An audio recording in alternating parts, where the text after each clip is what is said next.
Hi, everyone. Again, my name is Dome. I'm the program manager at NIA Center for the Arts. If anyone does not know who NIA Center is, I feel like most do, but we are a Black arts organization that supports, promotes, and showcases artists from across the African diaspora. That looks like anything from professional development sessions like this, responding directly to our community to support them, to further their careers. That looks like artist in residency programs, art fairs, our Creative Connect, which is youth mentorship. There's many ways that we continue to support artists from across the African diaspora. And we also have Alika Hall, who's our director, and she'll be in the chat, and Sanique will be also in the chat, and she is our program coordinator. You might have seen these folks kind of in and around our programming or online, but fantastic team, so feel free to say hi in the chat. We have Bushra and we have Paulina here. They will do a fantastic job of introducing themselves. But before we continue, I was mentioning this a little bit before, but there's a few ways that you can engage in this webinar. At the bottom of your bar, you have two main entry points into engaging, a Q&A box and a chat box. So the Q&A is where you're going to put all of your questions for our two panelists here. We have a dedicated whole 30 minutes at the end of the session. So if you have a question, just drop it in the chat and we'll try and get back to you verbally, at the last 30 minutes. But also, if you have any questions, just try your best to keep them out of the chat and keep them in the Q&A.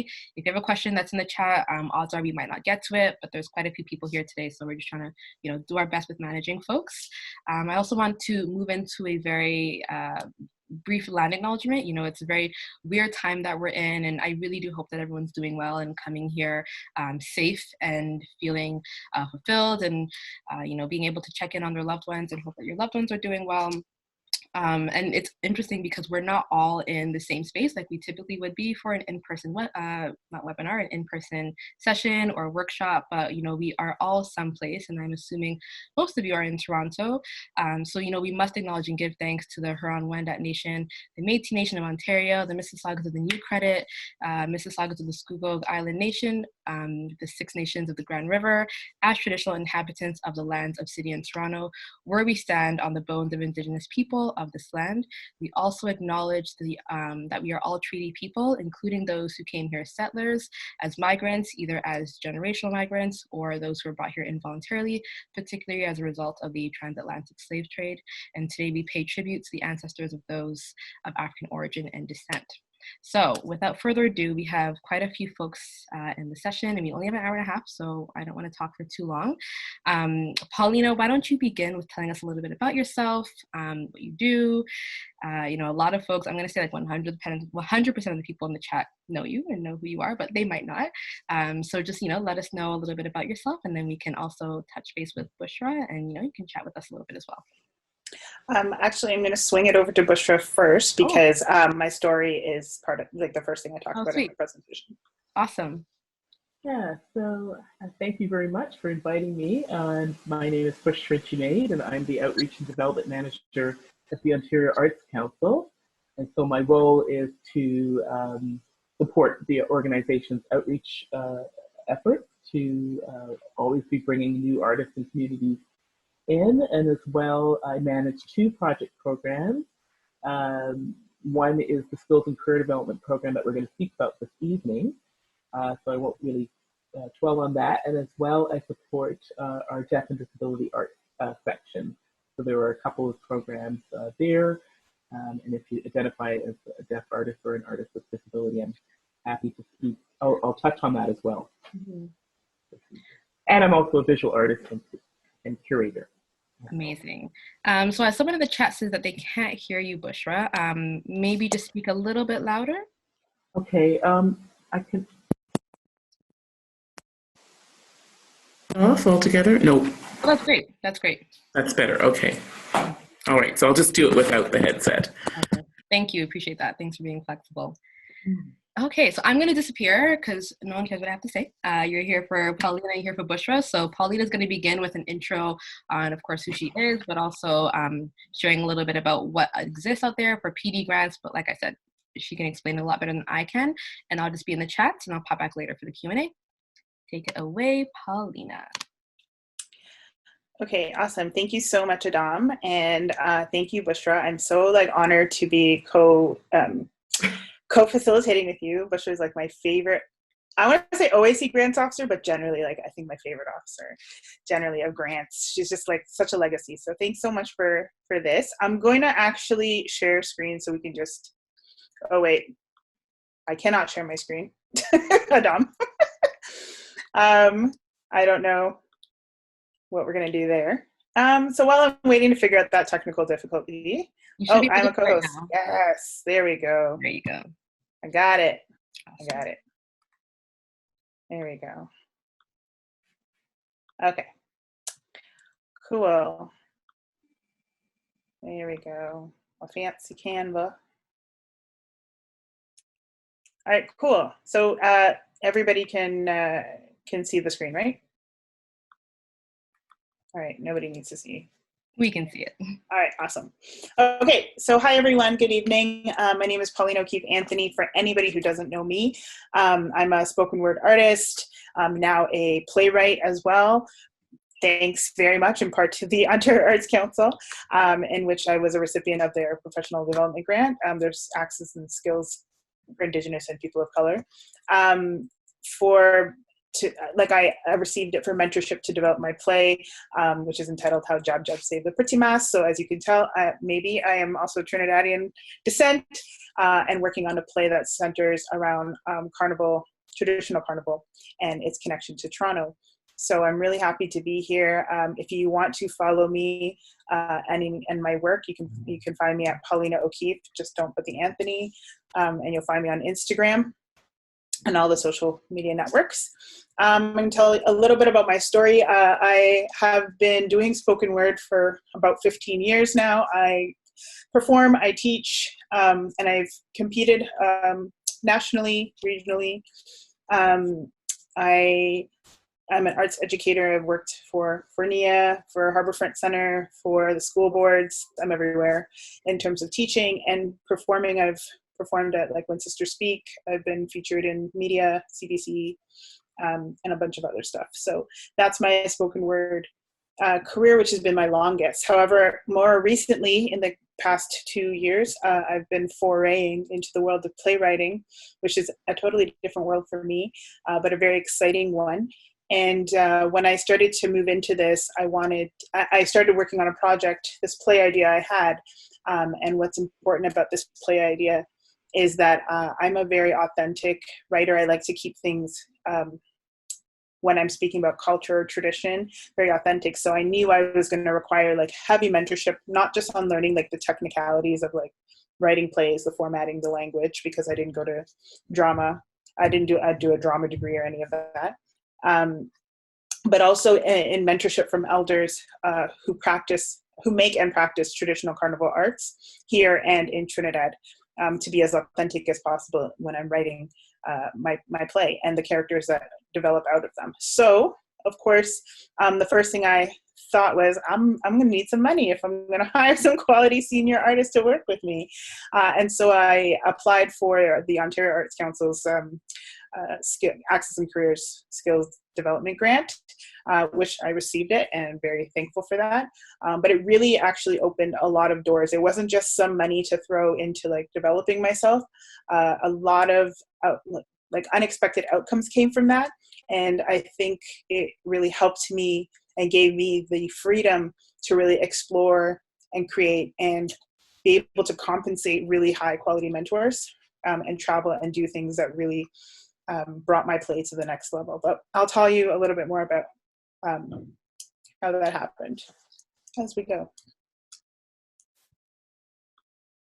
Okay, so before I talk about me, I'll talk about what a professional development grant can do for you. So there's a lot of different things these grants can do, and all of them might do slight variations of, and I speak in general about professional development grants, not just the OAC, even though my story today will be focused on my OAC grant. There are other professional development grants from other places you can get. So they can pay for mentorship. So I was really happy that I could honor my elders in paying for their mentorship and guidance through this grant, and offering compensation. Often we're in community and asking elders to share their knowledge and pass down, and there isn't always an opportunity to compensate at the level of which we think they deserve. So it was really good for that. And I was happy I was able to do that. It can pay for research and development, which it did for me as well, because there was a lot of research involved in some of the development of the characters in my play. It can pay for you to attend conferences, pay for training. That includes workshops, courses, professional development type trainings. It can pay for hands-on learning, such as like internships, paid internships if you need to do like shadowing or like on-the-job learning, it'll pay for that. You can pay to actually document your work. So for example, if you're a visual artist and you need to document your work, or a performing artist and you're documenting yourself, it'll pay for stuff like that. And some will pay for marketing your work. So rebuilding kind of like your website to kind of rebrand or platform yourself, to showcase your artwork if you're putting on a gallery or another performance space that's more virtual. And I think that's really, really relevant in the time that we are now. So a professional development grant can do all of that, but essentially it's there for you to build yourself and take yourself to the next level in your artistic practice. Right. Okay, so this is how my professional development grant from the OAC helped me in particular.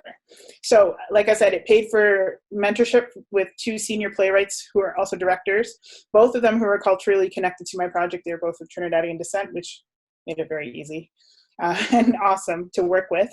And I was also able to acquire technical skills that I needed to transition, because poetry is not like playwriting, and there was a lot of technical terms I wasn't familiar with, writing format, and just kind of like learning the theater world from that side. And they really were able to help me with that, and I was able to do that because I could pay them. It paid for some of my travel costs to Trinidad.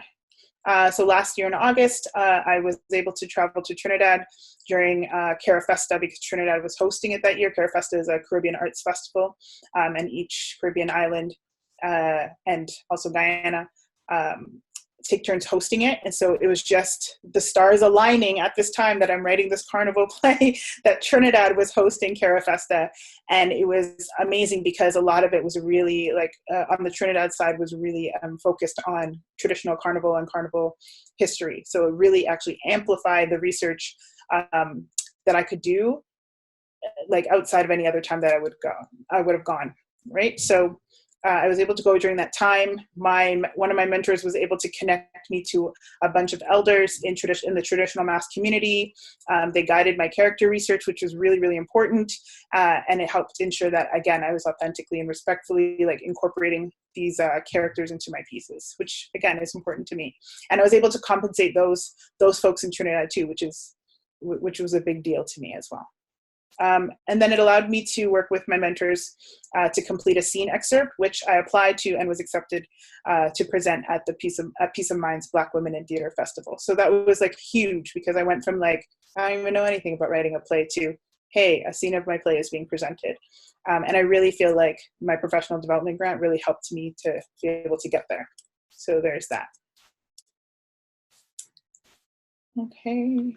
All right, so outside of the OAC's professional development grant, I did a little bit of research for y'all, because, you know, if anybody's been in my grant writing workshops, they know I love to like make things easy for people to find around grants. So in this presentation, I have a few. So the Canada Council for the Arts has 2. Under their Explore and Create section, they have a professional development for artists grant, and then under their supporting artistic practice, they have a professional development for arts professionals grant. So these, if you get I think you'll be getting the presentation after this. These are all links. You can literally just click and it'll take you to that page, because I like to be cool like that. This is the OAC grant I received, the Skills and Career Development for Indigenous Arts Professionals and Arts Professionals of Color. Factor has their own artist development grant for music artists. Another organization called Access Copyright has professional development grants for artists as well. And then, although they're not like technically professional development grants, the artist residencies are really good, because a lot of them will pay you to be an artist in residence, and therefore you are developing and working on pieces of work. And I found some great postings on the Toronto Arts Council website. So that's there for you as well. So take a look through there. All of them will have your like eligibility requirements for the grant. Deadlines will be all there. And so I just made it's a nice quick click and you can check it out. So there's a few different options for you once you get this presentation. Let's talk about the OACs. grant that I received, Skills and Career Development, Indigenous Arts Professionals and Arts Professionals of Color. Yay. So I'm gonna go through my grant, and then I think I'm gonna hand it over to Bushra after, and she can talk a little bit about the specifics of the grant eligibility and requirements, but I'll let you know, I'm gonna take you through every question that was in that grant and my exact answer and my tips. So this is like the insider, that's why it's a VIP type of thing. So congrats if you came on time. Here we go. So first question is asking you to tell them about your overall artistic work, history and achievements, what's important to you in your work, and why, and very important if you identify with one or more of the OAC's priority groups, which are listed there. Any of these writing tips, a lot of these writing tips that you're going to see here at the bottom are actually the writing tips from the application process. Like I took it right out of OAC's grant. A lot of the times they have these nice little writing tips, and I actually follow them very closely. So to answer this question, this is the answer that I wrote to my question. So I'm giving you exact word for word from my grant. This is the answer for that. So for that question, I would say, here are my top tips about that. So really speak about yourself and your arts practice. It's really about who you are as an artist and what you're doing as an artist. Definitely mention any achievements you have, build up your credibility. I really like to speak about my identity and how it relates to my arts practice, particularly with this grant, because it's very much connected to that. It's very identity-based, I find. I talk about how it connects to the OAC priority groups. Again, like really highlight that you fit into that priority group and that your arts practice and your connection to it through that priority group is why you're a good fit for this grant, right? You want to talk about any development you've done to date. So if you have been working on your arts practice, any other kind of professional development you've done before you're asking for this money, really like highlight that. So I talked a little bit about what my work with Whitney French, who was my writing coach. And so it kind of shows some like, you're already vested in your own professional development before asking for money for it. So now you want a little bit of support to continue to do that. And then talk about why developing your arts practice or your art is significant, again, particularly if it relates to your identity in this sense. So in my answer, I really spoke to developing my arts practice because I wanted to connect to my Trinidadian like cultural heritage and the messaging and history around what I was writing and make a connection there. So that's that question. Okay. Second question. What are you planning to do? What do you want to achieve? And that's it. What do you want to do? What are you planning to do? What do you want to achieve? Okay. And then there's like this little follow-up. If you're applying for documentation of artistic work specifically, tell us who will be providing you with the documentation services and why you've chosen to work with them. Again, this is the OAC's little writing tip here. So please take those into heed, because every time I was answering, I would really look at those and try to answer. So here is my exact answer to that. And my tips around this question is you want to be very clear and very specific around what you want to do. Try not to make it vague. Be very specific and include details around timelines, especially if it is a very specific timeline. So I think one thing, well, I'll talk about it after here, but yeah, just be very detailed and be very specific. Answer the writing tip questions, as I said. They really help guide you. Like I made sure if there was extra in the writing tips, I just made sure to answer everything that it said. Like say this or da-da-da. Whatever it said, I was like, okay, let me make sure that's in there. Because they obviously took the time to like help guide you with that and to tell you exactly what they're looking for. So that's what I let guide me in my writing. The more clear you are, the more there is an understanding around how this project or mentorship is going to be important. If there's a specific timeline, like in my case there was, really mention it, I would say. For me, it was like the Carafesta Arts Festival, which again, as I said, it would like exponentially allow me to connect with my mentors and do historical research. So not only could I connect with my mentors or elders who were there, it was a really intense time because again, Trinidad was hosting, which means a lot of the cultural activities that were taking place in the main square, which was taking place in Queen's Park, Savannah at the time, was like I would say like almost 80% of it was traditional mass related or carnival related, which was huge because I would have had to like travel all over the place to try to find all that, and everything was there. Even some of the folks I was trying to connect with were all like congregating in the middle. So at Queen's Park, Savannah. So it was like a really, really, really ample time for me to go. And I mentioned that this, it's like a once in a lifetime or once in a very, who knows when Trinidad will host it again, but it was very specific and fit into my timeline very specifically for me to do what I had to do. So if I didn't get to go, it's not that to say I wouldn't be able to do my research, but I really spoke about how it would amplify my research in one shot. And then talk about the professional development, why and how. Why is it needed? Why do you need professional development? Why now? Why in this way? Whichever way that you're asking to do it.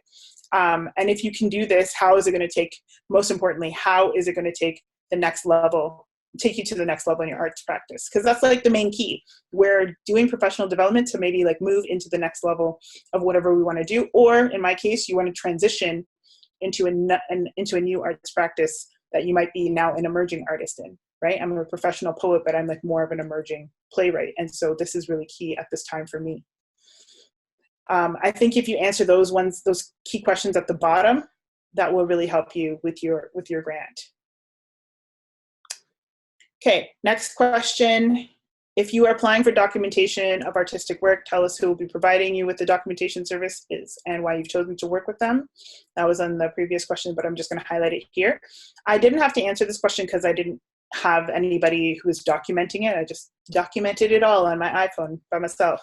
But if you are applying for that kind of specific work to be done in your professional development process, you do want to make sure that you connect with that person, that you select them specifically or with like a specific reason, either because of their CV or their track record as an artist or a documenter, or they might have a specific connection or purpose of working with them specifically. So just be very clear about why you're choosing them. Make sure that they have their CV and their stuff together because they're going to need that for the grant, and just get that as far ahead of time as possible. The next question is around, are you planning on involving additional artistic personnel and or organizations in your project? So in some instances, you will have other artists or organizations working with you in your project around your professional development. This is my own writing tip. There was no writing tip there from the OAC. I just said, try and connect with key people you need for your project early, because the more people involved in your project in supporting you, the more coordination on your part. And you have to be on your P's and Q's for the grants in the deadline time. So the farther out you can connect with folks and confirm their involvement and like confirm what their role is going to be in and be more clear about it, the better and easier it's going to be for you to write this grant. Okay, now when you get to that section, that question, it unlike like a box answer, it looks like this. So it's like one of those things you like fill out and then you have to add like each row. And so this is what it looks like. So just the name of whoever you're working with, their location, what's their role. So that's why I said clarify your roles with your partners or artistic mentors or whoever it is. Clarify those roles, whether they're confirmed or not. I would say, like, again, if you're reaching out early enough and you can confirm them, that really makes a stronger case for you. Not to say, I'm sure, and I'm sure Bushra can attest, not to say that if they're unconfirmed, you won't get the grant. But I always feel like it's always a stronger look when you can say that that person knows what this project's about and they're confirming and supporting it. And then here you're just saying whether they're going to be paid or not. And that's it. And those were my tips. Check in with people early. I felt that because they were confirmed and they were artists and they were strong artists, and I had a clear plan on how each of them were going to be part of it because I had 2 mentors, that helped my application. And the big part here was that because I did all this legwork prior to writing the grant, that when, if I received the money, I could dive right into the development. There'd be no like, okay, we're figuring out our roles and our responsibilities. and who's doing what, and when, like, that was already pre-worked out way ahead of time. Now we're just waiting on whether we're going to get the money to be able to support this, right? So do that legwork ahead of time. Like, it'll make the grant writing process easier, but it'll also help you to dive right into the professional development once you get the money as well. My next question there was, they're asking why you've chosen or will choose the artistic personnel and or organizations to work with. So again, they have their writing tip here. You're just talking about why you've chosen your mentors, or why you've chosen this course or this workshop or this training or this documenter, or even this website designer, if that's what it is. Like, why are you choosing who you're choosing to work with? That's important. This is my actual answer over here. So I've chosen 2 different mentors, Roma Spencer and Anne-Marie Woods. So here are my tips for this. Research your mentors and really know their work and know why and how they'll be able to help you. Why? Because it's good for you in your application to be able to very clearly articulate and their connection to your work.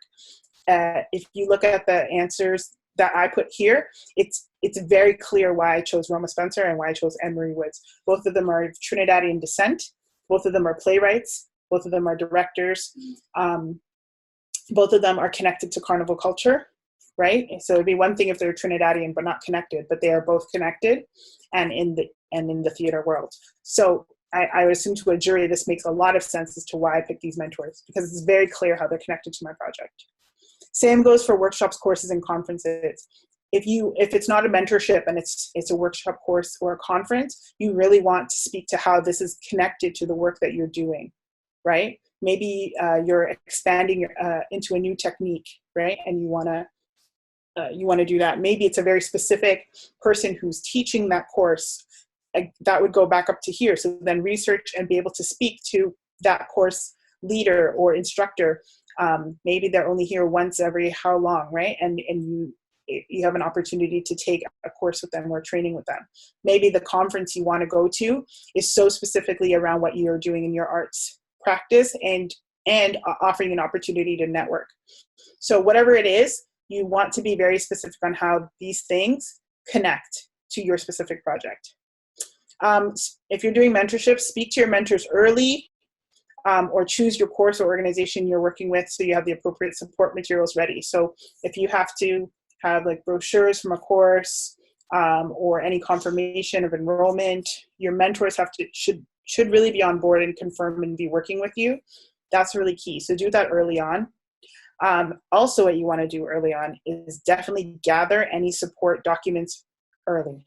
That's CVs. I can't tell you, not my mentors, but I can't tell you some other grants I've written working with other artists and they don't have their CVs, right? And I was like, okay, that's a requirement. So you want to gather these things. You want to let people know you're writing grants. Can I have your CV? Can I have support materials of your work? Because I have to attach support materials of their work. If it's courses or conferences, brochures, course outlines.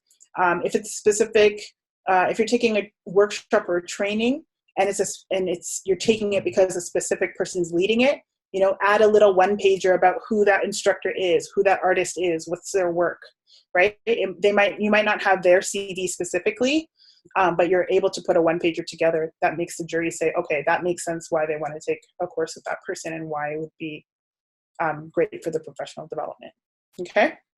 And support letters, if you can get support letters. I was able to get one. So again, this can all take some time. So yeah, as far in advance as possible is great. Okay, the next question, how will this project contribute to your development? Again, this writing tip is from the OAC. So we're looking at the relevance of this project to your practice or methods in your short or long-term goals. Okay, here's my actual answer to this. And I break it down there's a bunch of things of why this is important to me. My tips here would be to be clear about how the activity you are being funded will take you to the next level. It's all about the next level of your career. Isn't that why we do professional development? We want to increase our knowledge. We want to better our practice. We want to move into a new practice, and we want the training to be able to do so, or the guidance. So really talk about how this is going to take you to your next level of your artistic career. Start by describing where you are in your current artistic practice. So if, like for me, I talked about the fact that I'm transitioning from being a poet to a playwright, right? I talked about how, what's the difference in the writing styles between the two, and therefore this is why I need to build up on these new skills, because it's a little bit different than being a poet, right? There's new technical terminology. There's just a new community. Like the theater community is not a community like I work at an arm's length with, but not like directly in terms of acting. So that's new for me, right? I talked here a little bit about how I've, like being in my spoken word community, I've seen some of my own mentors in the spoken word community or peers branch out to other types of writing or performing. And so I felt like I was at a point in my life where I wanted to do that as well.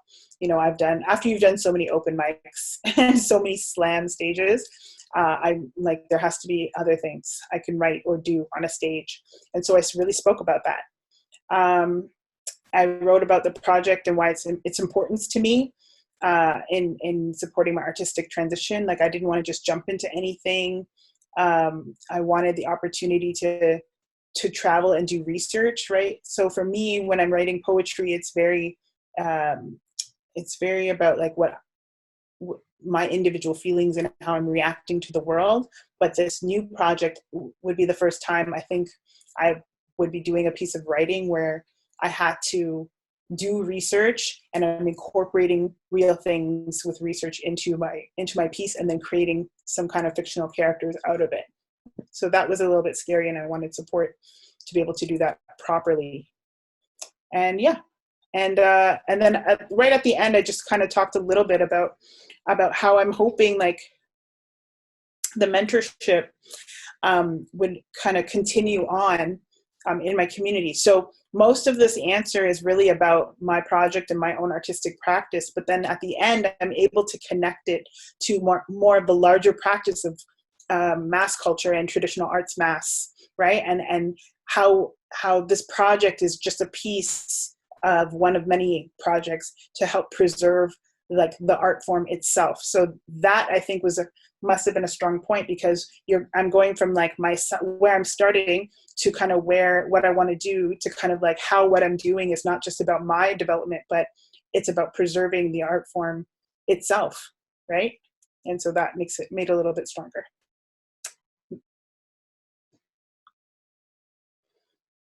The next question is, who will this project impact? And I thought this is a really key question, and actually I really like my answer for that. They name a bunch of different kind of stakeholders or people that you could potentially talk about. My writing tip, this is not always sees this as my writing tip, that your project can actually impact more than one of the above. So whoever it's impacting, make sure you include everybody. Yeah, and I say that. So name all the stakeholders that'll be impacted and how. Okay, and why that's important. So in my answer here, I kind of talked about myself, how it's going to impact my artistic transition and development. I spoke about how it impacts my mentors, right? Because in this particular instance, my mentors are often seeking, or they told me that they are, often seeking leadership from my generation, because a lot of people are not really into carnival arts and culture. So when they see folks who are, they like are so happy that there's somebody to pass it on to. So I thought that this project would definitely be impacting them for that. I thought that, I also wrote, that it would impact the larger Caribbean community. You know, there's a lot, every summer we always have the talks, you know, how was Caravana this year? You know, did we have the gates up again? How's the route? You know, are the storm, like, so we have these conversations around carnival culture in Toronto. And I thought this project would connect and impact the larger Caribbean community who could speak to, who would have this project to kind of help speak to what's going on culturally. Right. And then I also thought, and again, I wrote around my mentorship mirroring what would happen. So like I wanted to be mentored by folks around this art form, but then moving on to like pass that knowledge down so that there is somebody to pass that down.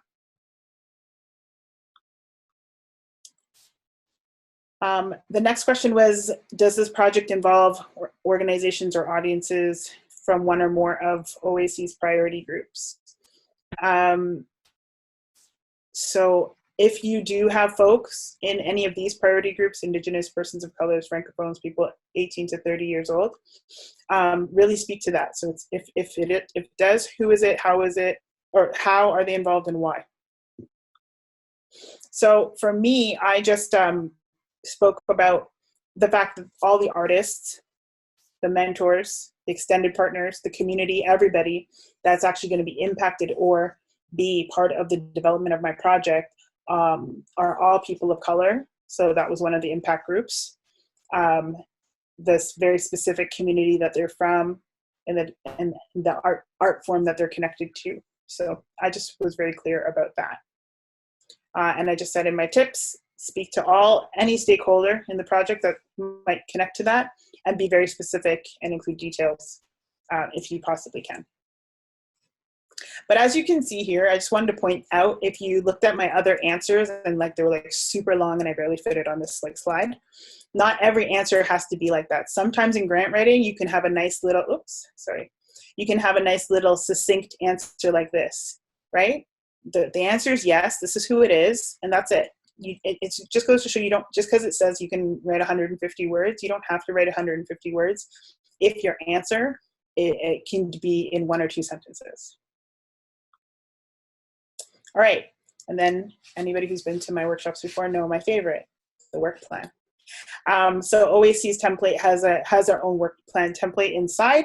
And basically the work plan is just a detailed, kind of little bit of a detailed breakdown of like the main phases of the activity and what's going to happen and who's going to do what and where these things are going to take place.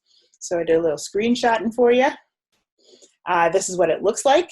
And you're going to add rows. So it comes with 1 row and there's like a little plus sign usually here, and you'll just keep adding it. So you're going to put the start date of each activity, right? So here I have 3 main activities. So start date, end date, the number of days / weeks. So I kind of did this in days. That's what I chose to do because it was dispersed over many, many months, right? But maybe you have an intensive, like a 2-week intensive at Banff, then you can just put 2 weeks. What is the activity here? So this is the directorial guidance for workshopping with Anne-Marie and myself. Then the same thing, 7 days would be the research of traditional mass. This is my time spent in Trinidad with Roma. And then there's 4 days here. This was the amount of days I was working with Roma after I came back from Trinidad. So here was my research phase. And then here was the work I was doing with Roma to develop the traditional mass characters that from the information that I took from my research phase. And so we're developing that here.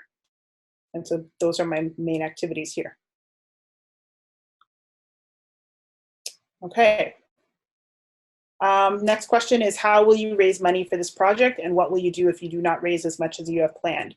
This is always like a question on a lot of grants. And what's really good here is for you to actually answer this question, not just for the OAC or the CCA or whoever, it's for yourself, right? It's for you to understand how much it's actually going to cost to like do what you want to do for your professional development. And if you don't get the grant and if you don't have enough money, what's your backup plan? Essentially, that's what this is, right? It's important to name all of your funding sources, including yourself. So if you're applying to other professional development funds or any other grants, put that in there, right? I did that in my budget.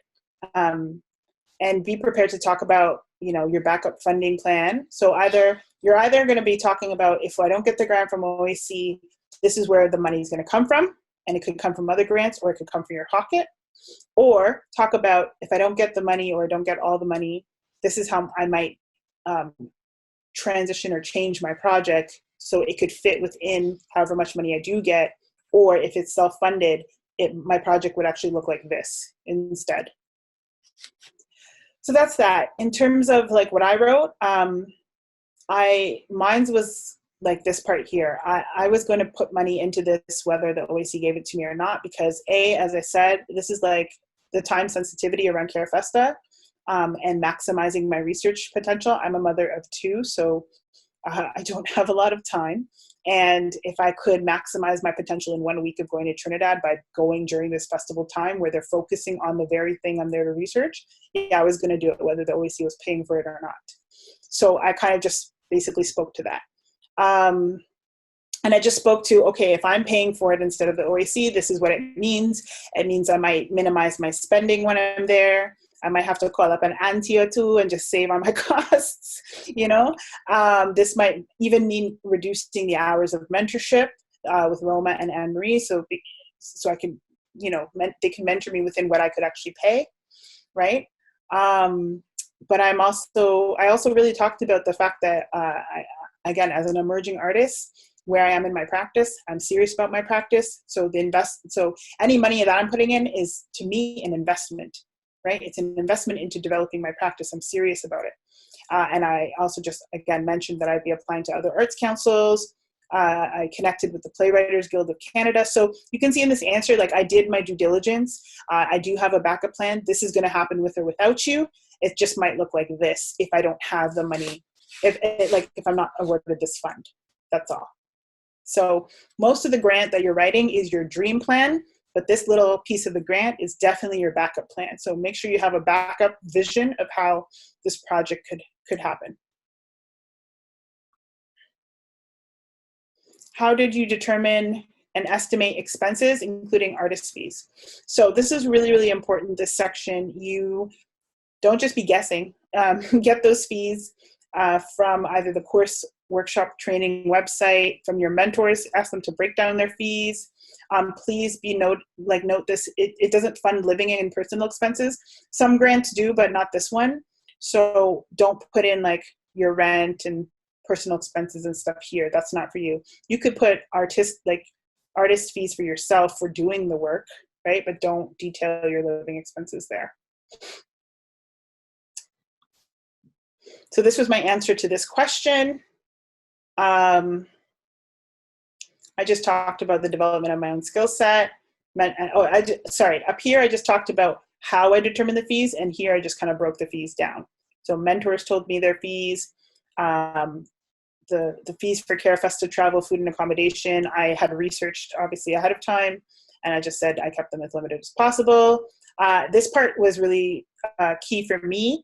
Sorry, I forgot this. Every time I touch it, it does that. This part here, if you notice, I wrote and that these expenses around travel, food, and accommodation when leaving only made up 11% of the total funds that I was requiring for the project. Why is that important? Because I really wanted to show the jury that I was not trying to get no $10,000 for a free trip to Trinidad to bust out and carry on in Bacchanal.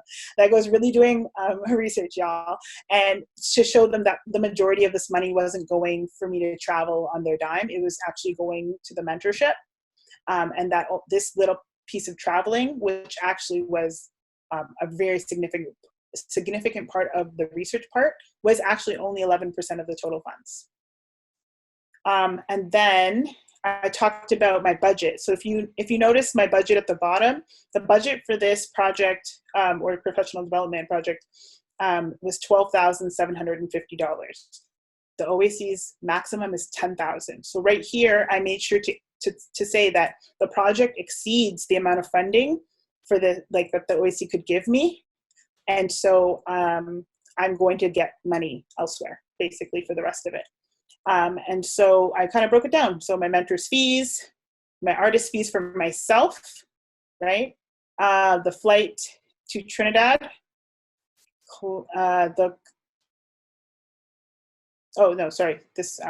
there was a space issue here. The $2,500, I was like, $2,500 to Trinidad? When was I going?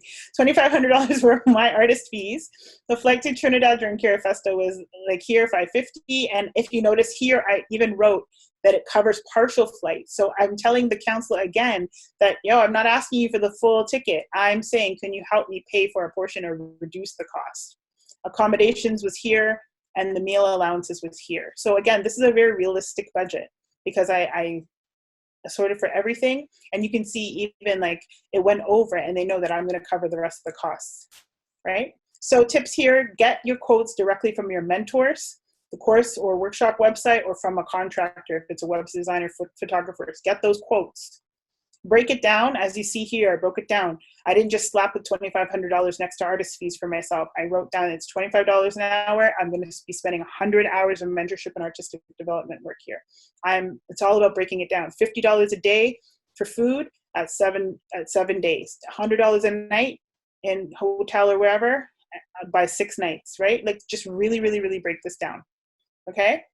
If your project budget is more than your funder, be prepared to explain where the money's going to come from, and then note how much of particular items the funder will cover. So if they're, like I said, if they're going to cover all of the flight, some of the flight, if, you know, the percentage of how much, you know, the travel and food and stuff is going to cost, I kept it nice and I showed them that it was really low. Like these are really key factors to, again, show the council that this is like not the main reason you're asking them for travel or food, especially if it's outside the country. If it's really related to your project, you're showing that it's just this part of your project, and that if you can see my project, the most of the money was going to senior artists to mentor me. Okay. Hold on, just gonna take a water break. Awesome. All right, next question.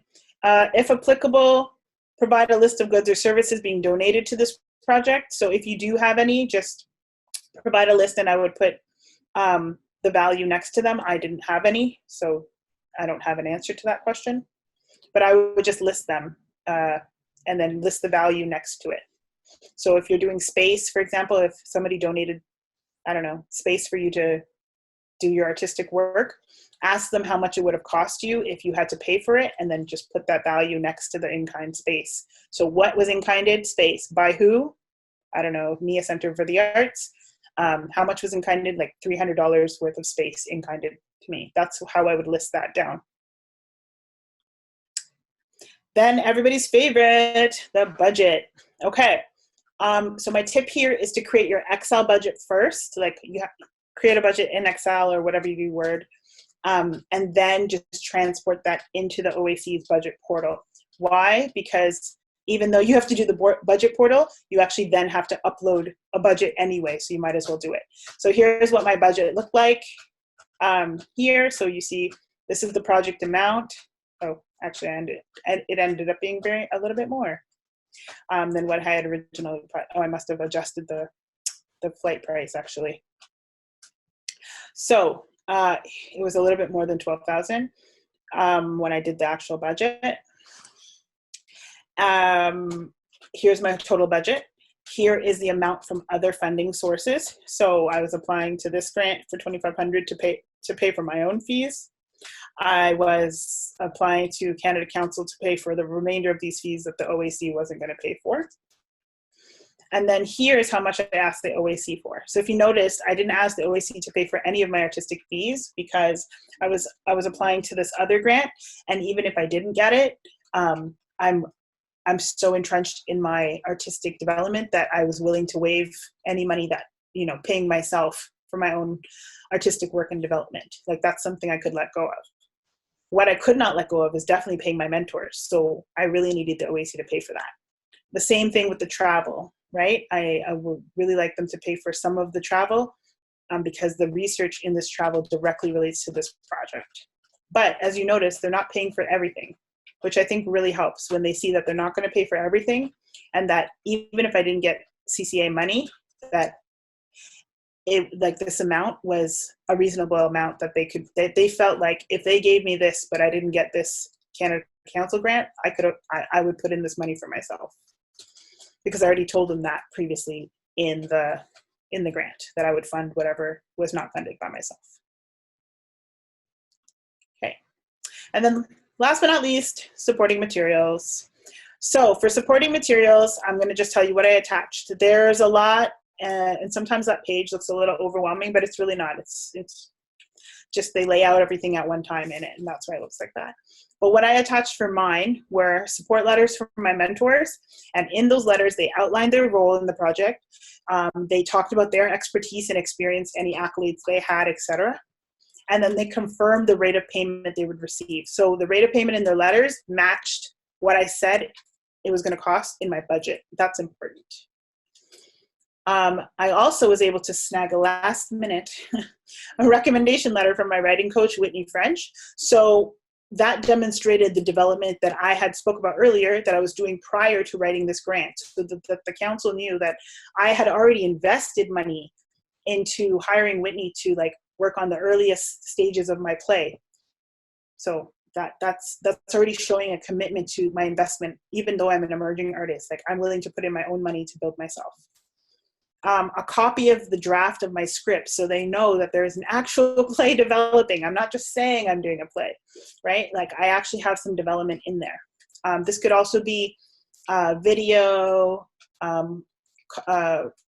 copy of your work, your pictures of your artistic work, but whatever it is, it's pieces of your artistic development that you've been working on prior to asking a council for money to continue working on it. So what have you been working on? That's what you're uploading here.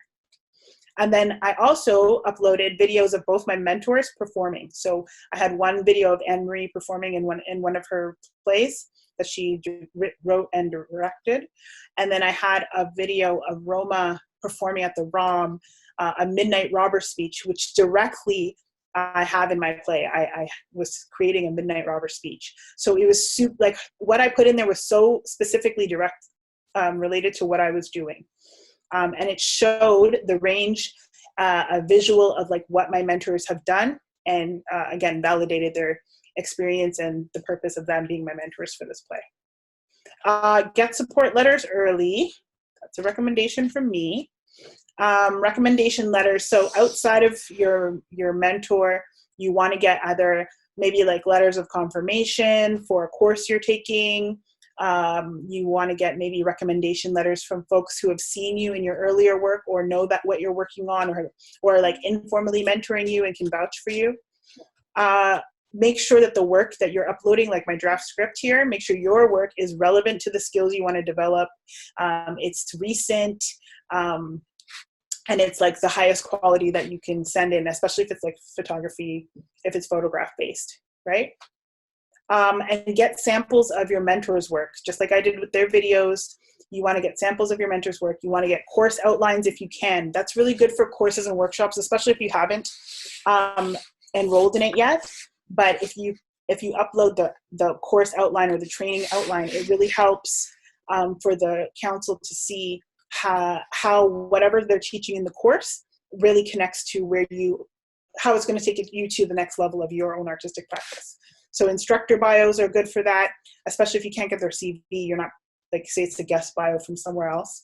You can't get their CV again, but you can do a little one-page write-up and talk about their work, because Google is your friend. And then, of course, CVs or contractors you're working with are really, really good. So support material is really key. Okay, and then last but not least, there's a little section right at the bottom of the support materials page that is going to ask you to describe how what you've chosen for your support materials relates to your application. And I just put in here what I wrote. You have 150 words, I believe it said, to do that. So I just talked about my manuscript. It contains excerpts from a number of scenes that I'm working on. It was very, very rough, but I put it in there because I wanted to show them, I gave them a little snapshot of what I'm already working on and show them how, where it connects to what I want to research and take. Then I just talked about the video clip, as I already mentioned, of Roma Spencer doing the Midnight Robber speech, and the fact that I featured this character in my play. And then the second clip, I just talked about Anne-Marie Woods and how it demonstrates the diverse range of theater skills, because in the clip, it's a play, again, that she wrote, she directed, she was acting in. So you can see that this is the range of her skills that she's offering to me. And that's it in terms of that. But before I come off, I wanted to just kind of also talk a little bit about documentation, and that's key. So if you do actually end up getting the grant and stuff, it's really fun. So I'll just show you. These are some of the pictures I took when I was in Trinidad. So this is from my Instagram. So this was Curtis Gross, who was a very renowned midnight robber who I was there interviewing. Tracy Sankar and her mother, June Sankar, who play baby doll, Dame Lorraine. and baby doll masks, which is a type of costume that we're looking at. You can see double masks here, Moko Jumbi here. I keep just want to say the whip master. This is actually here. This is Ronald Alfred playing a Jab Jab, which is right in the title of my play, Jab Jab character in Trinidad. This is me, me and my friend Tass, who's working on the play with me, with Stefano Marcano, who is actually a Blue Devil master. And so we took this picture in Paramin, which is like world renowned for Blue Devil masks in here. So yeah, document your stuff. Obviously we did go to the beach one day because you have to.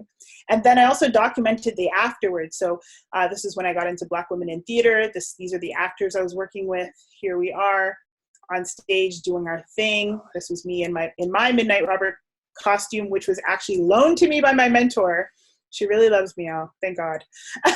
So she loaned me her costume for the piece. Again, that if you have good mentors or good folks who are invested, they are going to want to invest in making your piece as authentic as possible. So just really documenting as much as possible. And then of course, in the caption, if you go in, it's there's definitely some OAC shout outs. Thanks, OAC.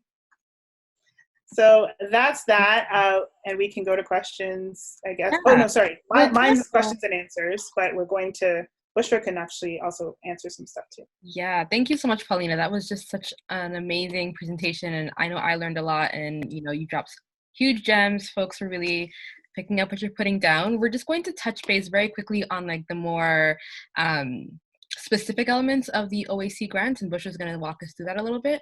We have some slides, but we're also a little pressed for time. So Bushra, I know folks are very curious about eligibility, what folks can use for expenses specifically, and I know you've been answering some questions in the chat, but if you could reiterate some of those answers as well, just in case folks are coming in a little bit later.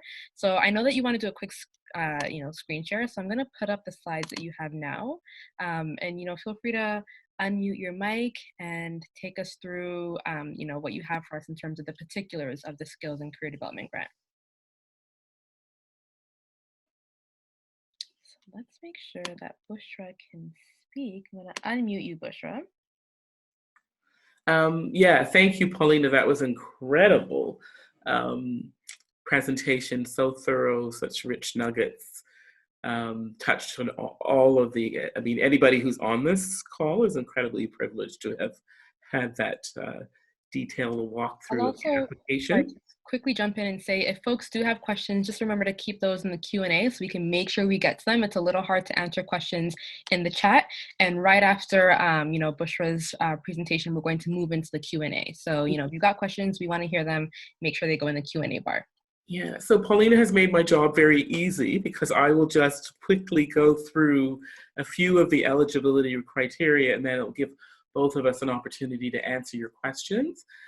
So basically, the Skills and Career Development Program is a professional development program for Indigenous arts professionals and arts professionals of color.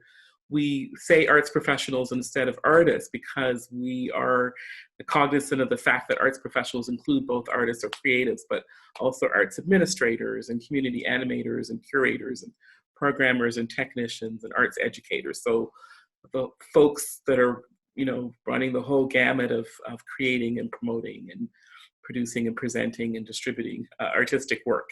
We recognize that, from Indigenous communities and communities of color, we also need to develop the whole entire ecology, so the people that are also supporting artists to make and present work as well. The program is supporting Indigenous folks, so that includes Métis, Inuit status and non-status individuals, and then artists of arts professionals of color. Really, we're looking at the Government of Canada definition of visible minorities, essentially, and folks that are non-Indigenous and non-white.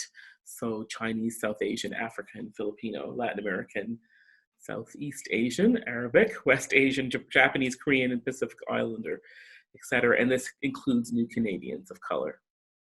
We've got one deadline a year. Last year we had two, but this year we have the one deadline, which is on May the 19th. We had, it was on May the 15th, but because of what happened with the pandemic and the lockdown and everything, and everybody just being generally in shock, we decided to extend many of our program deadlines by 2 weeks, just to give people a little bit more time to adjust and prepare and get some of what they need. Next slide, please. Yeah, so basically the program funds there are kind of 4 areas: study or training. So anything that's kind of help broaden your knowledge or help you refine your artistic approach or gain greater mastery of your artistic practice above a level of basic training. And so I've given you some examples there, and of course Paulina gave you examples as well, but you know, taking workshops and learning about financial management, for example, attending conferences and networking events, or learning the, you know, basically the hands-on practical techniques of your artistic discipline. Also study of Indigenous languages or other languages, for example, or even, for example, engaging in traditional Indigenous land-based activities or teachings. Next slide, please. And mentorship. So that's really working with a more experienced artist or elder or individual who's going to share their knowledge with you, information, skills, connect you with their networks, kind of work with you closely on helping you to advance your career, enhance your education, etc. So that's, in Paulina's case, it was mentoring with senior theater, other theater artists with more experience. It might be as a media artist studying editing or production, or learning basic fundamentals of sound recording or music production or stage management. It really depends on what your particular focus is. I often say to people, think about where you would like to see your practice in the next year, 2 years, 5 years, and then who are the people, what are the resources, what is the knowledge that you need to gain to kind of get there, and then kind of designing a plan or a program for yourself. Next, please. The program also supports internships or apprenticeships. So, really any activity is going to help sharpen your skills through arts-based work experience. So that might be an apprenticeship or an internship with an organization. So, a lot of folks, theater folks, for example, might want to learn about artistic direction or general management or that kind of thing. So they're going to seek out an internship with an organization that's going to help them, learn things about grant writing and fundraising and financial management or artistic direction or marketing and promotion, all of those kinds of activities people have been supported to do. You might be with the very artistic skills around playwriting or directing and producing. So, and mentoring arts administrators who want to expand their knowledge of curatorial practice or of a particular discipline, or being able to produce, present, distribute work. The program supports documentation of artwork. So this is not a creation production program. So it's not about coming here to produce a body of work, but it's about gaining the skills, the knowledge that it's going to help you to then do that with your artistic practice. We do have a lot of a number of creation production programs. So, for example, taking Paulina as an example, she was a poet and now is wanting to transition. So it's not, as she was saying, there are differences in terms of language and approach, etc. But it's not like a huge leap. It's not like she was coming as a ceramicist and now saying that she wants to do playwriting, which might be too huge a leap to traverse, but she's doing something that feels very logical and achievable with a logical and achievable plan, right? So in terms of documentation of work, we're looking at things that are going to help you to document existing work. So that might be, preparing a demo reel, archiving existing work, hiring somebody to document your performance, hiring somebody, for example, to produce a website for you as a presentation tool. If you're an arts educator, it might be hiring somebody to help document your learner support material. So the grant, you can apply for up to $10,000. That $10,000 you can use to pay artist fees. So that will allow you to pay your mentor, it will allow you to pay yourself. It covers such things as travel, so out of town transportation, accommodation, meals. It covers such things as tuition, payment of registration and study fees, workshop and equipment rental, educational materials, etc. These are some of the things that the grant covers. If your expenses come to more, you can ask for the full $10,000. You won't necessarily get the full ask, it really depends. However, we're never going to give you so little that you're hampered in accomplishing what it is that you set out to do. And also, if your expenses come to more than $10,000, say when you do your sort of ideal project plan and with your budget, it comes to $12,000, we want to know, where's that extra $2,000 coming from? Is that money that you're putting in yourself? Is that money that you're seeking from other funding bodies or some kind of fundraising? We want to know how you're going to make up that shortfall. Ineligible activities, I'll touch on that a bit. It's not about business ventures or enrolling in a full-time course of study. It's not going to cover operating costs of running an organization, so salaries and office rent, stuff like that. Taking a program in an accredited college or university. However, it will fund you to do courses on a continuing education basis. It's not funding creation or marketing or promotion, business planning, and that kind of thing. It's not meant for that. And Paulina already took you through this, so your application includes your answers to a set of questions about your project proposal, a budget, artistic support material, letters of support, letters of reference, which are optional, but not a bad idea, especially if you are an emerging artist. And with all together, you want, as Paulina's application so beautifully illustrated, you want the prose or the written part of the application, the budget, and then the artistic examples and supporting material, all to be telling us, supporting one another and telling the same story. So in terms of how your OAC's programs are all peer assessed, so we would invite a jury, and for this particular program, I'm inviting 6 individuals from across the province to come together. It's a multidisciplinary program, so people are applying in all traditional and contemporary art forms supported at the OAC, whether that's visual art, craft, media art, literature, performing arts, music, etc. And so around that table, in those 6 individuals, I'm trying to make sure that I have representation of all the art forms that might possibly be at the table. I'm definitely going to have a media artist these days. I'm going to have a visual artist. I'm going to have somebody who's got a strong writer, somebody who's a musician. I'm going to have all of that expertise. I'm going to have emerging, mid-career, and established artists at the table. I'm going to try to have folks. I'm going to try to have diversity of representation at the table as well. So I'm going to have Indigenous folks and Francophone, and then Black artists, artists of color. So I'm trying to make sure that at the table there are folks that understand the cultural context that many of these applicants are coming from. I'm also going to have perhaps somebody who has experience of recent migration. Can you go back to the previous slide, please?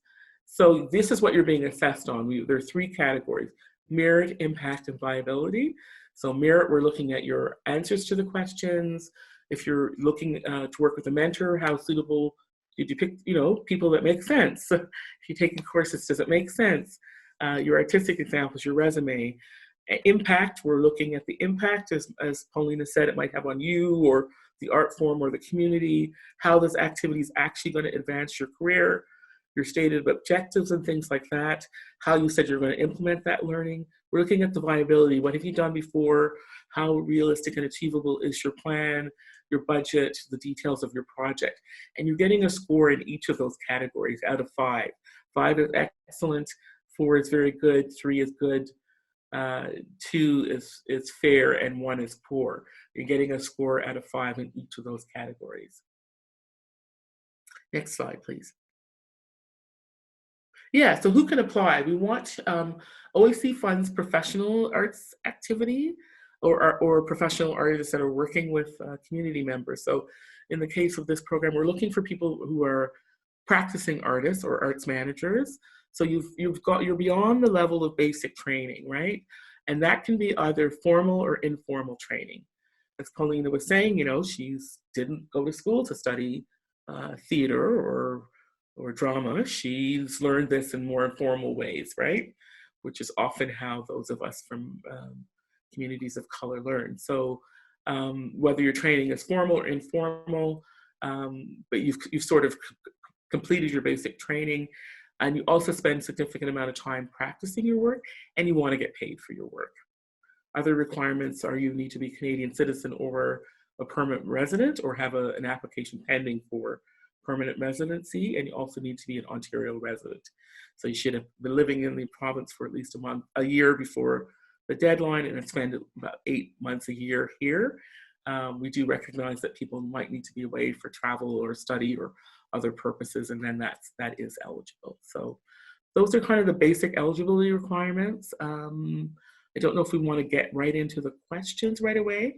I don't know what I have up as the next slide either. Yeah, just keeping an eye on time. We have. Yes, I don't know if we need to go to the grant writing tips, because I think Paulina did an excellent job really of going through those. I think we certainly agree. Go right to the questions. Amazing. So we have quite a few questions. Thank you to everyone who sent them through. Again, if you have questions, you can put them in the Q&A session. It's going to be difficult for us to go through questions in the chat, but I'm just going to go from the top down. One of the first questions we got from the evening. Paulina and I will go back and forth, Okay. Okay, so the first question is, can you pay yourself/collective while developing? Yes. Yes, you can pay yourself/your collective while developing. Great. Very quick and easy answer. How much time before the grant application, Paulina, did you, 1, reach out to folks, and 2, confirm your mentors? I was speaking to my mentors, I think about at least a month. One of my mentors, Roma, because I just met her, somebody connected with me to her about a month before the application. But Anne-Marie has been like my informal mentor/friend for years. And we had talked a year prior, because I was going to do the deadline a year prior and I missed it. And so I said I was going to do the next one. So definitely like at least a month. Like for Roma, it was a month before for sure. Awesome. Okay, so another question is, are support letters similar to having a character reference letter? So the letter of support really is the letter from the artistic personnel or the person that you're working with. So Paulina's case, the letter from Roma, the letter from Anne-Marie, right? Saying basically a really enthusiastic letter of support about how much they would, want to work with you and how they're supporting your development, and then confirming some of the details in the application in terms of what it is you guys are going to be touching on and payment. And then a letter of reference is different in that, and that is optional. That's where somebody who kind of has knowledge of you as an artist can speak to your potential, or what you may have done with them in the past, or your role in the community, that kind of thing. Good to know. Another question we have is, will this grant allow you to organize your own conference and bring in key speakers or individuals that are key to network with for your development and your project?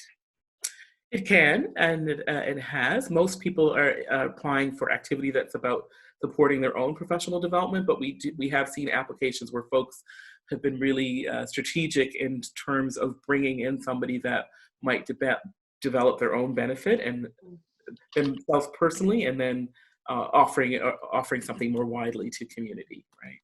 So the question, it asked let me just go back to it, if it'll allow you to organize your own conference and bring in key speakers. So, well, I would say in a nutshell, yes. And we have seen people do that before. It's not as common because it's only a $10,000 grant, so it can be costly to do that. But I have seen where artists have not so much a conference, but they may have a professional development workshop or activity. There might be a director that they might want to bring in and work with their collective, for example, and then they might say, we're going to also offer, open this up to the broader community and offer, good to know, courses and workshops and things at a nominal cost. So it allows you to extend, your professional development opportunities to others in your community. That's a great question. Okay, so can the grant cover things like laptops, other gadgets needed for the expansion of one's career? Yeah, so it will cover the small equipment purchases. It's not really meant to cover, purchasing computers and things like that. those are eligible, that things that you could certainly lease, or you can, lease to own type of things and that kind of thing. However, there are changes. I would say always keep checking the guidelines, because there are changes that may very well happen. And in the context of the now, one of the things that artists have been pointing out is like that need for access to technology, and even being able to expand your internet service and all that kind of stuff. So you never know how responding to those kinds of needs may have an impact on the broader funding. Can you give us an example of a small piece of equipment that would be eligible? For example, I might need a tripod or something like that, or I might need a certain kinds of software you see people applying for. Some softwares are quite expensive, like $900,000, right? That's certainly an eligible expense. Good to know. Cool. So we have just so many questions. They're just pouring in. If I'm transitioning from being a photographer to a filmmaker, do I need to have film work examples, or can I just include photo work examples? In parentheses, I would be hoping to create my first short film through the mentorship. Yeah, I would say ideally you want to show, as Paulina said, I have a rough draft. You want to sort of see show something in aid of the direction that you want to go, right? Yeah, I would even just chime in and say, even if you're doing like rough work, even if you're doing like I would say in that case, and Bushra, you can let me know, but if you're doing like amateur video where you're like playing around with learning different techniques around film and camera and stuff, at least you're showing like the stuff that you're learning in that as you move into that new artistic form, as opposed to having like nothing at all to back up. Those are the still photographs are going to help you. Although, if your photographs are, extraordinary or something, we never know, right? But generally, we want to see that you've got that at least some kind of a basic foundation before, and there's so much, you're seeing during this lockdown, people have produced incredible films and things, very short things on their iPhone, right? So, and in order to apply, for example, for the Media Artist Creation Projects grant at OAC, you have to have at least one independent directorial credit in order to apply for that grant, as an example, right? Good to know. So this one's for Paulina. Does Paulina offer grant writing services? How can we contact her? How much does she charge for her guidance? So you can contact me and ask me that question. You can go to my, you can just email me. I'll pop up. I think my email's at the end of my presentation, which I'm happy to share with whoever wants to get it, or follow me on Instagram at Paulina O'Kieffe, and my link tree is there for everything. Right now, I'm not actually doing any grant writing because of some other projects I'm working on, but I'm happy if you want to ask me a question about your grant or some guidance, you can always email me and I'm happy to help. Yeah, I would also say stay tuned to like our Instagram and our newsletter, etc., because we will be, Paulina's fantastic, so we'll be working with her in the future trying to get some grant writing support to folks. So that's awesome and great. I would say though, as an emerging artist, it's great to call on Paulina and use resources that are in communities, etc. But it's also important to take the time to put in the effort for yourself, right? Absolutely. That's one of the biggest learnings, and somebody who's applied for grants myself back in the day, really it helps you to clarify what it is that you're trying to do, right? Yeah, and I would say in this grant in particular, I think what was good about it is that when you write it yourself, the passion around your own artistic development, I could never write your passion, I don't think. Like you could really speak to like where you want to be and what you want to do a lot better than I can, right? I can help with editing, but you could only bring your own passionate voice out, I would say. Absolutely. In this grant specific. Great. So another question, does the mentor letters need to include rate of payment?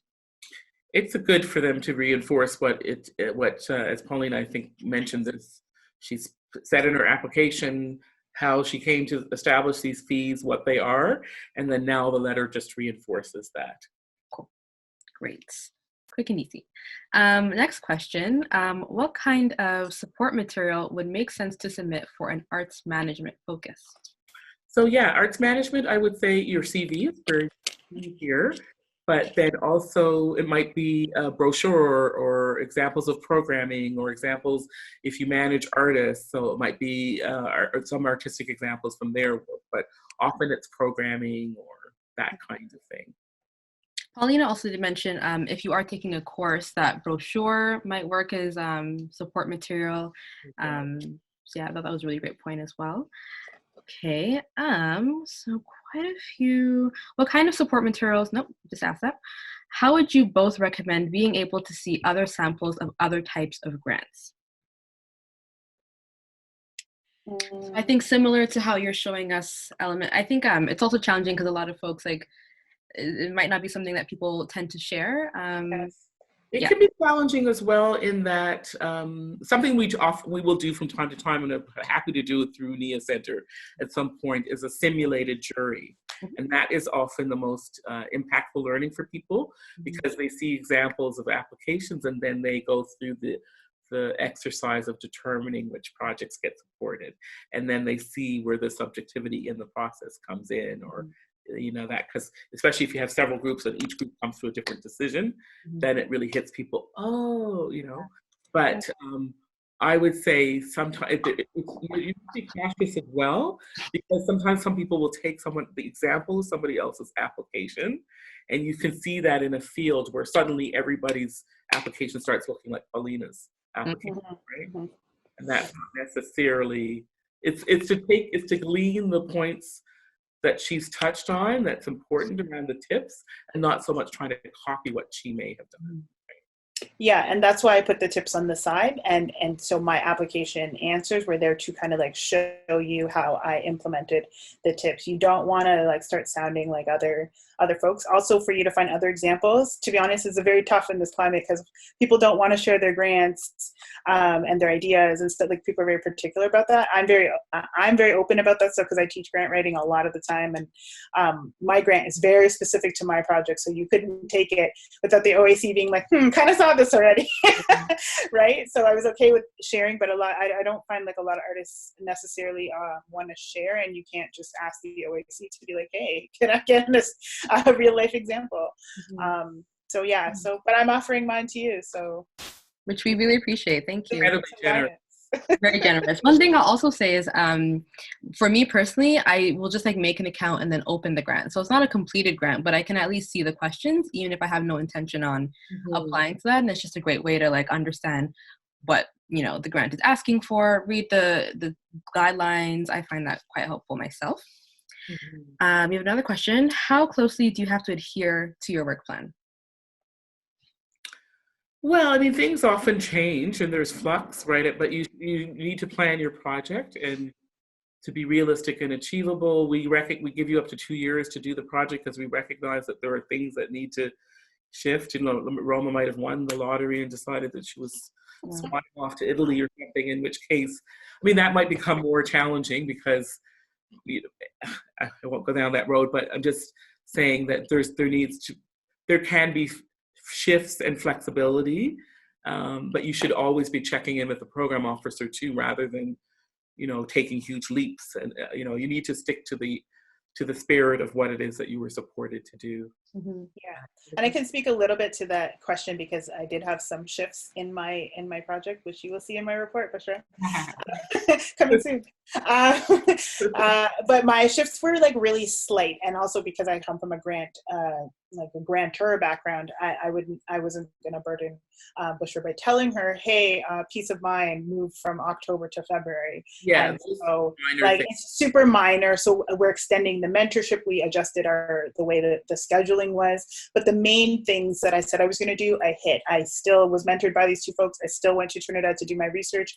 The play is in development. I'm actually on my 3rd draft right now, and I still hit my target of applying and thankfully getting into Peace of Mind to test an excerpt there. So like no major shifts really happened, but if something major did happen, like one of my mentors dropped out, then I would have went to Bushra and said this happened, and I would have probably asked for advice on how I could maneuver it. Yes, exactly. Fantastic. So another one, can you explain what types of artists are eligible? For example, I'm a creative that does digital media, food writing, and culinary arts. So I didn't really understand what you said the first thing was. Can you explain what types of artists are eligible, which I think you both touched on earlier for the OAC grant in particular. This person does creative, does digital media, food writing, and culinary art. So I guess the question might be more towards the food writing and culinary arts aspect of their practice, and if this is something that would be eligible underneath this grant program. Yeah, I think the question is more about the art form, not the artists. Yeah. That one might require like a more one-on-one conversation with a grant officer. Dead for the moment, but yeah, it really depends on where you're coming from in your own practice and what it is that you're attempting to do, and sometimes how you frame things, right? So, yeah. Okay. You can always give me a call, and I'm happy to talk things. Great. And Bushra's contact info is also at the end of this presentation. So this one, Paulina, you can choose to answer or not answer, however you see fit. But the question is, did you receive the entire grant amount of $10K? I did. Great. Bless the OAC. I did, yes. It was great. Which I didn't expect, because I always set myself up to be like, they're going to slash it a little bit. Yeah, and there's no guarantee necessarily of getting the full amount. It really depends on, in this particular program, often assessors want to fund as much activity as possible. So sometimes the top ranked proposals might get fully funded, and then they're kind of working down their way down the list. But I think you should ask for what you need. And, you know, as I said earlier, we're not going to fund you at such a level that you're not going to be able to achieve your project, but you might want to think about what your priorities are. If you don't get fully funded, you can always call and say, you know, how am I, you know, how do I scale the activity? How do I make this work? And we can discuss that. Great. Yeah. Fantastic. I would say this particular program, generally, the average is about 2/3 of the ask. So sometimes when people are asking for smaller amounts, those might get, you know, somebody's asking for $2,500, even though they might not be at the top of the list, maybe they'll get fully funded just because of the specific activity. So it's a little bit, it's not a pure science. Cool. We are a little pressed for time. It is currently 8:30, so I'm going to take 3 more questions, and then yeah, we'll take it from there. If folks need to go, I will be sending out a survey after this to your inbox just to let us know, you know, how we did, what you learned, and also some things that you're hoping to see some more from NIA Center in terms of online programming, professional development, etc. But without further ado, our final 3 questions. You mentioned that the difference between taking a course at an accredited university versus taking another course, but I wasn't able to catch it. Could you please expand on it? Yeah, so it's not going to fund you to do a degree, you know, but in arts management, but it might fund you to take some continuing education courses toward that, right?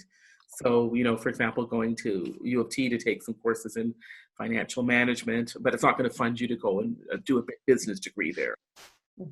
Good to know. Is this grant solely project-based, or can you apply as an individual wanting to develop skills to enter a field, i.e. taking courses, shadowing someone, or becoming a cinematographer? I think we can absolutely take courses. You shadow somebody, you know, do kind of on the job training somebody. You can have a specific project in mind, but you don't necessarily have to, right?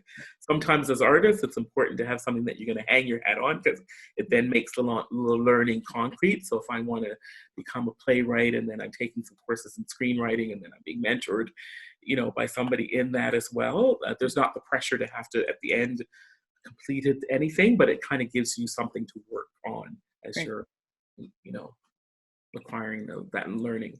Great. And our last question of the evening is, how would you document informal training? With reference letters of experts you worked with, or perhaps would the informal training require a curriculum?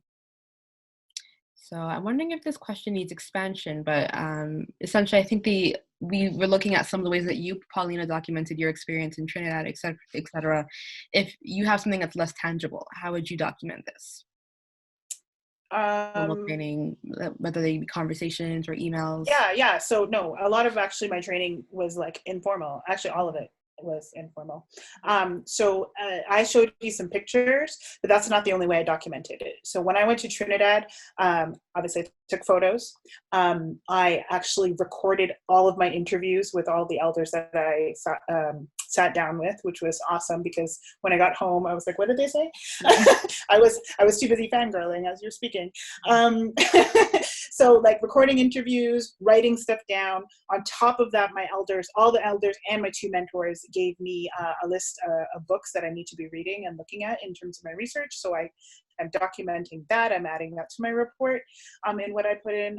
So just like everything I was learning, I just documented in different ways. So I made sure I had recordings, I made sure I had pictures, I made sure I was writing things down. I made sure it's like going back to university. Did my little research in my books with my bibliographies and being like, this is what I have to read, this is what they told me. And then the informal knowledge, I just recorded. That's all I had to do. And so I can recordings, pictures, documents, any of that when I go to report to Bushra to do my report, I can upload that and be like, this is what I learned. And then this is how I applied it. And then on top of that, then because I had a product at the end, which was my play, I just made sure to document, like I have another draft, my updated draft of my script. I made sure I took photos of the work I was doing at Peace of Mind. So like, I just like documentation in this is super, super key. Whether like, even if you get a grant or you don't get a grant, if you're doing research, if you're doing your own informal training, document that, right? Speak about it, talk about it.